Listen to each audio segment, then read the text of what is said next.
Agaw pansin na naman si Kim Chiu dahil sa kanyang suot na jersey OOTD sa It's Showtime. Bukod sa kanyang stylish at sporty na look, hindi nakaligtas ang mapanuring mata ng ilang netizen ang kanyang tiyan na muling naging paksa ng mga komento sa social media. May mga post din kamakailan na pumupuri sa jersey-inspired OOTD ng aktres sa programa. Ayon sa ilang netizen, tila mas kapansin-pansin umano ang tiyan ni Kim sa ilang anggulo habang suot ang kanyang outfit. Dahil dito, muling nabuhay ang espekulasyon at tanong ng ilang tungkol sa aktres.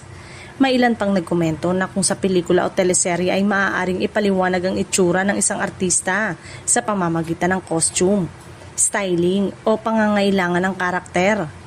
Bakit daw maging sa It's Showtime ay napapansin nila ang parehong itsura ng tiyan ni Kim?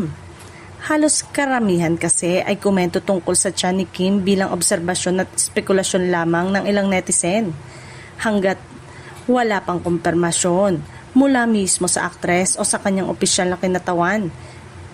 Samantala, patuloy namang napapansin ang kanyang iba't ibang OOTD sa It's Showtime mula chic looks hanggang sporty outfit.